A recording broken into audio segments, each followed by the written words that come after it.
Welcome to the Board Game Academics podcast, where we explore the crossroads of scholarship, play, and practice. I'm your host, Christopher Carbone, scholar, educator, and of course, lifelong gamer. Each week this semester, we discuss with brilliant minds how analog games inform real-world practice, support meaningful change, and challenge us to think critically, whether in the classroom, clinics, communities, or beyond. This week, I'm joined by... Hi, I'm Eric Zimmerman. I am a game designer. I make games on the computer and also for tabletop and also other kinds of situations too. I'm also a professor of game design at the NYU Game Center here in New York City.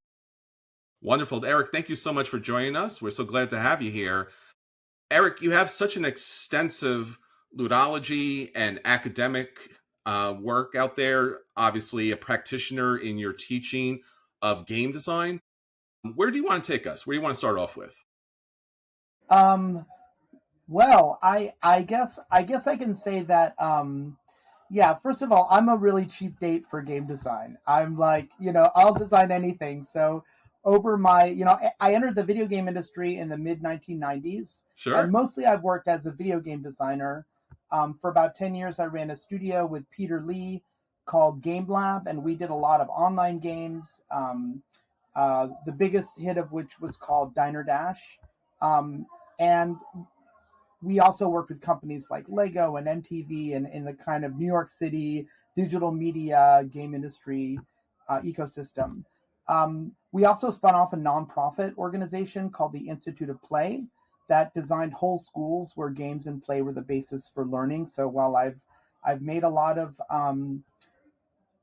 most of my work is commercial entertainment, I'm also really interested in this intersection of games and learning. I also make tabletop games. So over the years, I've sometimes self-published games like the Metagame with Colleen Macklin and John Sharp. I've also worked with publishers on more traditional situations like Quantum, which was published by Funforge several years ago. And I love tabletop games. The most recent thing I'm doing in the tabletop space is called the Green Games Alliance. It's actually a set of standards that I've been working with on manufacturers, distributors, publishers, designers, and climate scientists for how to design, manufacture, and distribute tabletop games in an environmentally sustainable way. So that's its own separate project that's ongoing, a kind of volunteer project. And otherwise, I have a whole life as an academic too. So I teach at the NYU Game Center. I love teaching game design. I've been teaching game design for decades before I became a full-time professor, which I am now.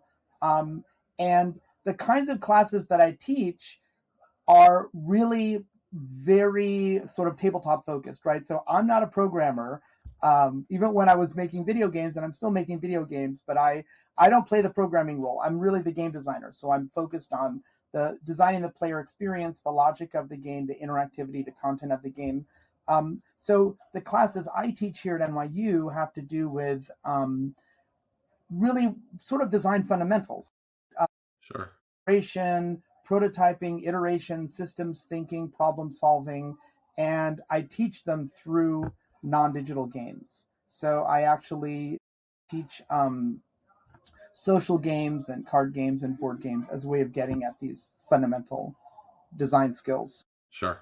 And it seems, again, there's something about tabletop gaming, maybe because of its base analog physical kind of features that allows game designers, and as it does gamers, to kind of slow down a little bit and really contemplate the design and the moving piece, the literal moving pieces, but also the moving pieces of the design state and the mechanics that are coming into play. That's so fundamental for everything that we do as far as play is concerned, whether it is the analog play or the digital kind of play. Yeah, I mean, there's so many ways that tabletop games are a great way of learning about design and game design. I mean, part of it, yes, is that it slows you down, but the opposite is also true, that it speeds you up, right? I mean, if Chris, if you and I are brainstorming and we have an idea for a video game, it might be like weeks or months before we can have a playable prototype.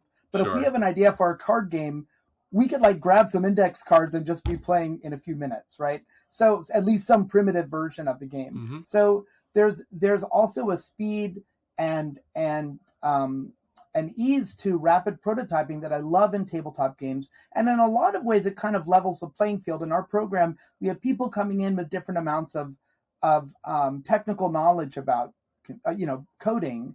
But in terms of game design, really everyone's a beginner because very few people have kind of thought about game design in a fundamental, in a kind of a rigorous way. I also feel like there's other things too that make game design and tabletop games so interesting as a way of teaching design. For example, if you make a video game, there's a lot that can go on like behind the scenes, right? I always think it's like the Wizard of Oz. There's like the man behind the curtain, Yes. right? There's there's the program that's automating everything and moving things around, doing the complex calculations. But you don't have that luxury in a tabletop game. Your rules have to run in the CPU of the players' heads, right? Yes. So there's a kind of ergonomic design problem there, which forces you into sort of elegance. Now, of course, you can you're storing a lot of information in cards. You can use a board as an interface to kind of keep track of game state. So I'm not saying that everything is in the players' heads, but I love the way that tabletop games really force designers to design, for the minds of their players, for the ease of use. And really, you're always already taking that into account. Like, I want to design a complex game. How can I possibly make this playable for people? Of course. So, Eric, for you, and obviously an offshoot for your students, play seems to be very essential, very important, discourse that you want to engage with, and then to engage with gamers. Can you say a little bit about play just in general, and then maybe take us a little bit down the road about, well, if play, then why games? Like, what specifically or uniquely that's interesting about games when it comes to gosh, play? we have a whole semester to talk about play.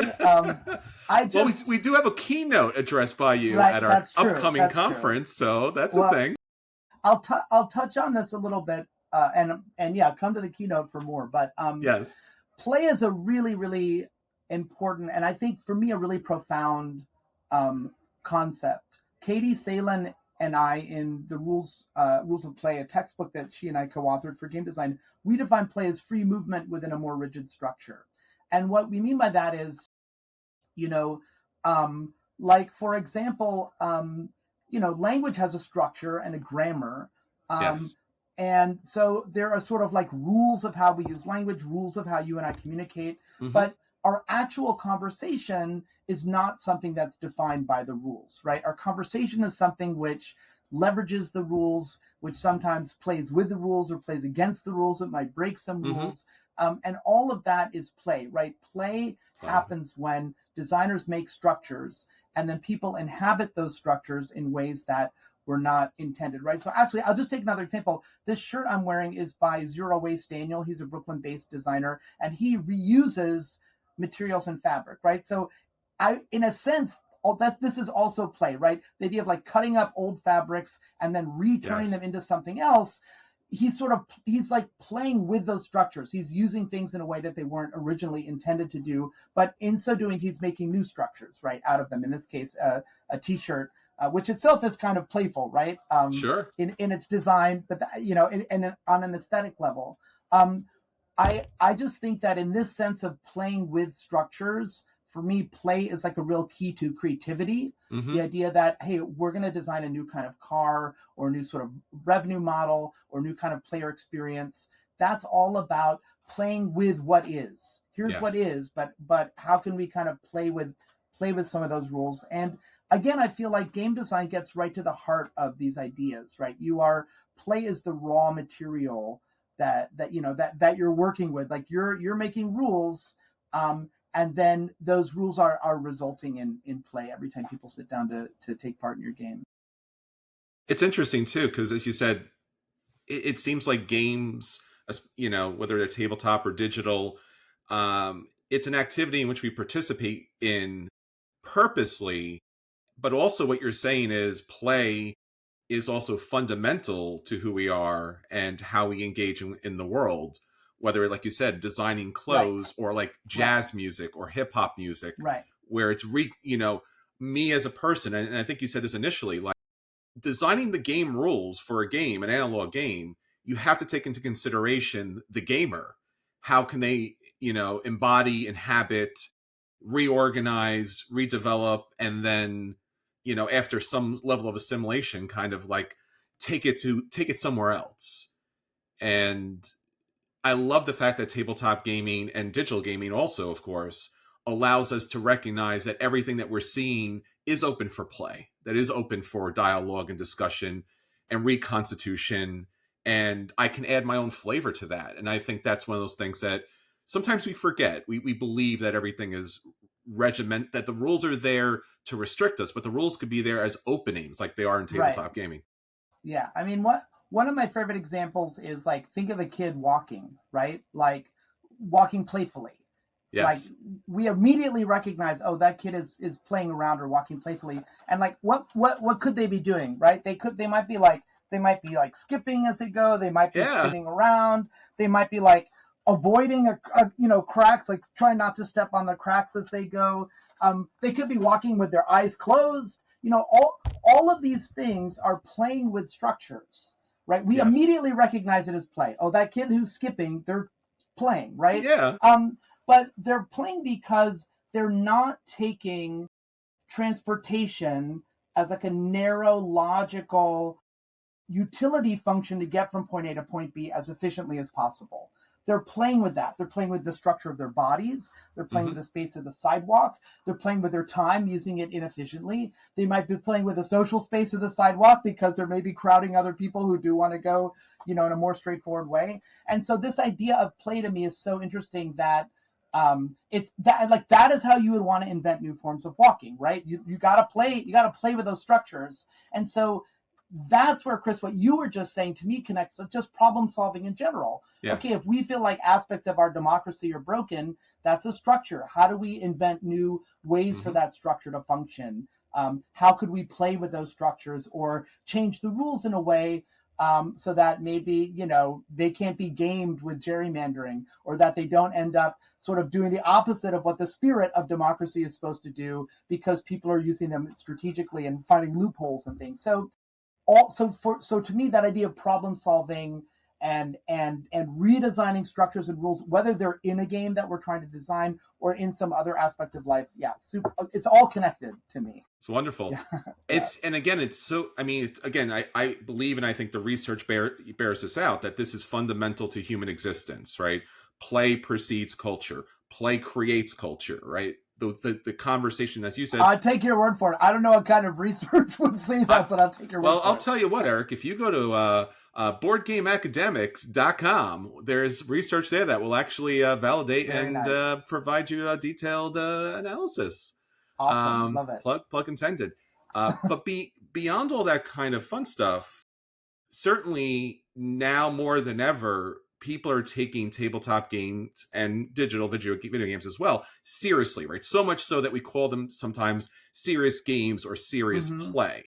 And even the academic institutions, colleges and universities around the country, around the world, also have taken this up. And NYU has a game program, of course. And there's, a number of other game programs across the country and around the world.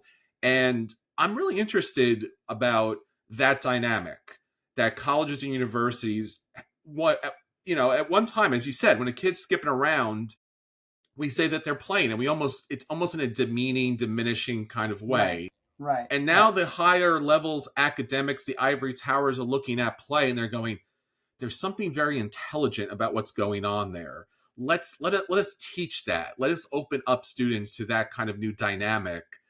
And that's such a shift I think we've seen over the last decade or so, where play is not just a children's game. There's something more to it, as you were saying, challenging authoritarian rule, for example. But the university systems, I think, and the game programs, that's such a unique, valuable concept for students. Well, when I started working in the game industry in the 1990s, definitely video games were seen as addictive and for kids and violent. Right? Yes. Those are kind of like the associations that people had. And, I think the tabletop games were, also of that kin, like, the idea of the basement dwelling, D&D player, the Satanic Panic. Yes, exactly. So So I agree with you that games have like slowly shifted. A lot of that are those people who grew up playing games growing up, right? Like Yes. this happens in the generations. But other things are happening too. One is, I think, just to be straightforward about it, is economic.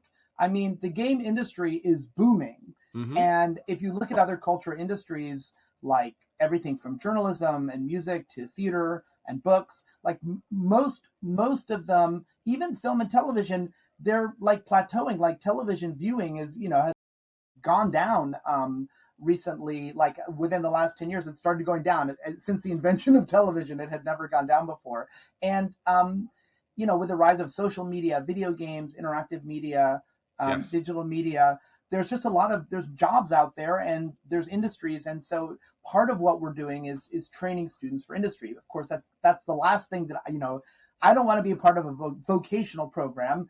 We're in a school of the arts. Yes. So we're in Tisch School of the Arts, and for us, games are shoulder to shoulder with film and dance and theater and these other forms of media and performance and fine arts disciplines. And that's also my background. I was trained as an artist. I studied painting as an Hmm. undergraduate. I have a media arts degree as an MFA. So my point of view is that games are an art form or a culture form, media form, and so our goal is to help these artists and designers figure out who they are as creative people and what they want to say in the world. At the same time, I think, Chris, what you said is also true, that that games are being taken more seriously. If you look at journalism, Yes. if you look at the academic study, so one floor down, just one floor, right below the floor, right here is the Yeah. Games for Learning program at NYU, and they are specifically studying the intersection of games and learning. And in fact, one of the graduates from that program is going to be speaking, Jenny Wang, at the Board Game Academics conference Yes. coming up. So that's also going on. I spoke at the Games for Change festival this summer here in New York City, and those are all people really interested in games for education and learning and activism and social impact. So yeah, all of that stuff is going on, I think.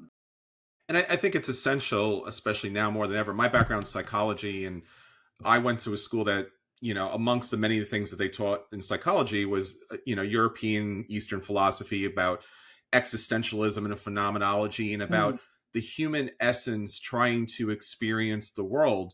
And as you said about the different art forms, there's something unique about art.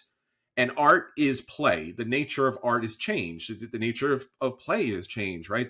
There's something that like you connect to it in such a way because of the level of abstract nature of it, right? It's not a hard number or yeah. fact, right? There's an openness to it that you can kind of fill into that space. Right. Yeah. I mean, I'm always a little bit dubious of like art is this, and Yeah. but I agree with you that there is this sort of there is a kind of like ephemeral, hard to define quality, right? That Hmm. whether that's part of what philosophers call the sublime or Yes. aesthetic experience. But yeah, there's something that kind of escapes just our pure rational, logical understanding of the world that has to do with pleasure and our experience of art and culture. Yeah, it's the engagement too. The game can't be played without the players. Right. Right. And as other elements, maybe they can exist without us. Right. Well, I mean, this is what's so interesting about uh, games as an art form. I was just reading from Frank Lance's book, The Beauty of Games. It's a wonderful book about games and aesthetics.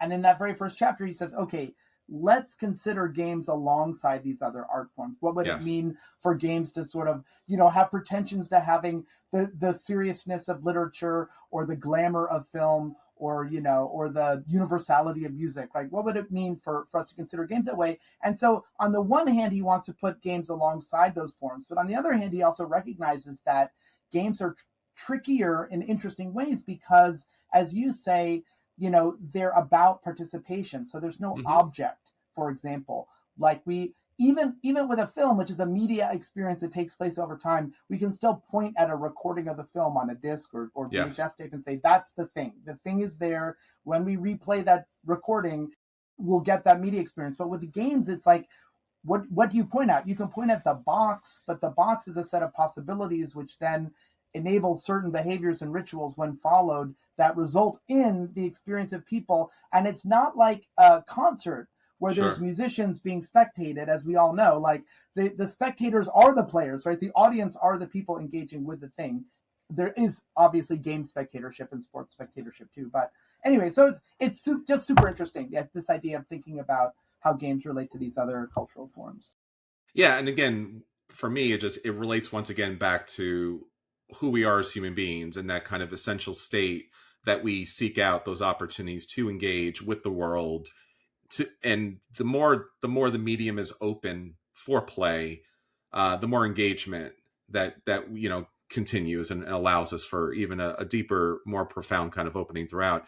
So obviously, Eric, we have a really good opportunity for everybody out there, whether you're an academic, whether you're a game designer, publisher, anybody out there in the field, or people who just, again, like to play, like to be able to engage with others in a meaningful, experiential kind of way. The Board Game Academic Conference 2025 will be happening at Strong National Museum of Play in Rochester, New York. Now, this is happening on October 4th and 5th. Eric, Mm-hmm. you've been there. Maybe you could tell us a little bit about the museum and why people might be Right. interested in it. Well, yeah, I'm super excited for this conference. Was really, really happy and flattered when you asked me to speak at the conference and jumped at the opportunity.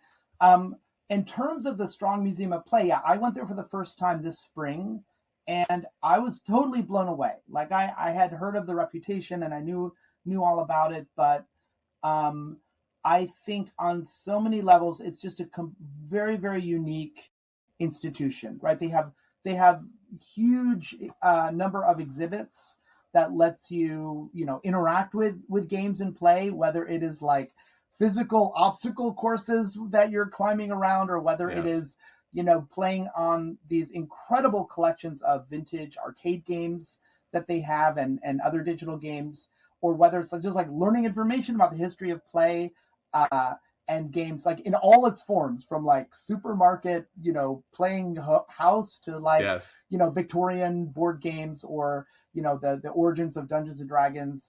Um, this is just incredible. And then beyond that, I think, and this is what's so exciting for the conference. So first of Yes. all, just to be housed there, I don't know how to explain it. It's like, I don't know. It's like hosting a conference on food inside the world's best restaurant. It's like, Yes. well, wait a second. Like, we're also surrounded by the thing at the same time that we're also here to talk about, right? This is not just like, showing up at a university, That's true. or a conference center or something. Like, we're like going inside the heart of the beast, to talk about the beast. But I Yes. think that beyond all of the public stuff, the cool thing about the Strong Museum of Play is that there's this incredible archive. So I was lucky enough to be taken on a little bit of a private tour and saw things like huge warehouse-sized rooms of like old arcade games, and like technology from every era, or like cabinets that you open up and then hear the handwritten notes from Sid Saxon that he made on his handmade prototypes. And my mind is like, what am I even looking at? So it's just incredible. It's a really, really unique um, collection and archive. I think really unlike anything that I've seen, and I've been to a lot of. There's Yes. other wonderful museums of play, but the Strong Museum, really, in terms of its breadth and depth, is from my experience. I could be wrong. Is totally unique. And my understanding, Chris, is that at the conference, people will be able to, like, not just like Mhm. roam around the museum and have that experience, but also we'll have opportunities for these kind of private tours, go behind the scenes, see some of the archives. So that is like, this is like I will never forget my experience going back there. So I really highly, highly recommend it to everybody who's thinking about going to the event. Yeah, there'll be a lot of opportunities, especially the tour. There's curated, guided tours through the special collections. They'll be bringing games out that they don't typically bring out for people that come out I there. can't wait. Oh, so So, good. and again, it's the history of play from the ball and the stick all the Right, way up to modern video games that we all love and we play right, today. right. And it's such a wonderful exploration again of what we are, and about the openings that we can have with the world through this medium. And I think that's one of the things that it brings us back to a very important state of mind. And again, something I think we need more now than ever. Yeah. Now, Eric, we also do Yeah. beyond all the academic presentations from diverse people of backgrounds and, fields of interest and industry. We're going to have a keynote speaker, and it's you, Eric. You're our keynote speaker. Okay, who knew? People coming to a conference who maybe they're industry people, maybe they're coming from Gamma, maybe they're gamers, maybe they're convention people, but they've never come to a conference. What can they expect as far as your presentation and obviously the other presentations from the academics that are going to be there?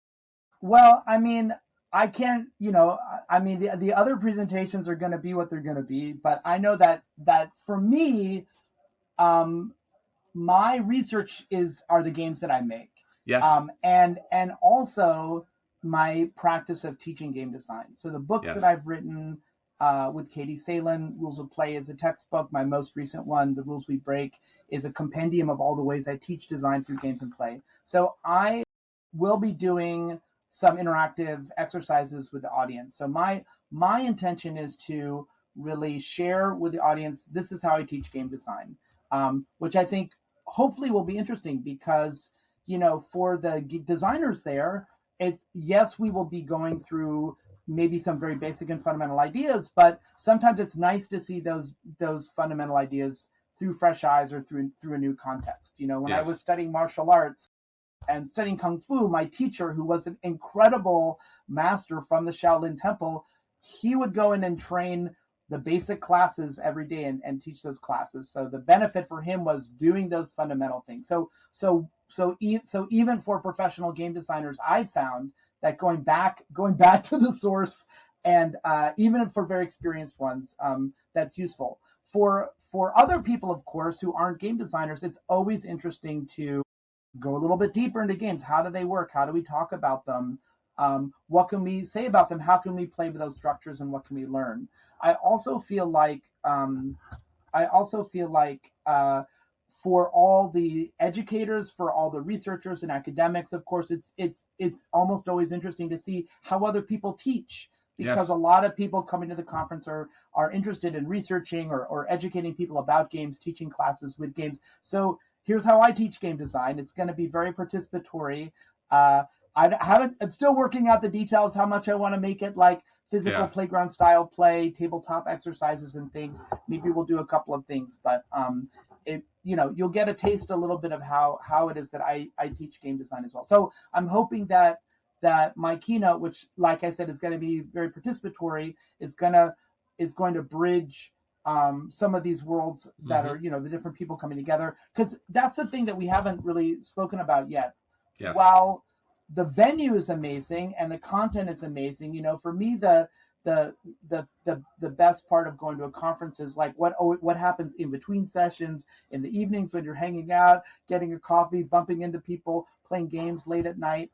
So that I think is also really exciting, and it seems like you have a really cool mix of people from professional game designers, game industry, publishers and professionals, to game players and fans, to researchers and academics and educators. So it seems like it's going to be a really interesting mix of folks. Yeah, and I think, again, that's one of the wonderful things about play is you do it together and you learn together and you grow together, and then you develop your projects together. So having academics, gamers, practitioners, teachers, counselors, people in the medical profession giving you different perspectives of what about your work really just kind of illuminates that. So that's why this conference is here, to help the people who are presenting journal articles to have a more robust, full take on what the work and the research that you're doing is, either as emerging scholars or as professional scholars and faculty out there in the field, but also for game designers too. We're going to have an open game night, game demos. And again, so people have an opportunity to have those games, have those discussions, explore the different options in game mechanics that they may have never seen or maybe never thought about. And maybe, again, to recontextualize the games, the projects, the scholarship, the academic work, the research work that they're doing in a completely different way. Because, again, it's the gamers, it's the people around the table that makes that experience so incredibly valuable. The games are the medium, the play is the process, but the people are extremely valuable. And that's really why we want to have it a big turnout here, because again, the more people, the more richness at the table so we could have. Well, I'm really looking forward to the conference, Chris. And we're looking forward to having you, Eric. And again, thank you so much for joining us here this week.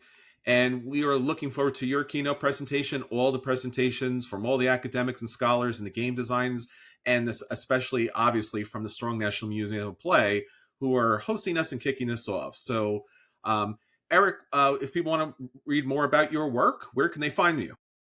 My website is ericzimmerman.com, and you also can go to the NYU Game Center, gamecenter.nyu.edu, for more information about where I teach. Wonderful. And we'll put that information also in the show notes that you can follow up with that. So, Eric, until next time, next time is very close, October 4th and 5th. So get on the ball. We're looking forward to seeing you and everyone there. All right. Until then, keep rolling and keep thinking critically. Take care, everybody. Bye, everybody. Thanks, Chris.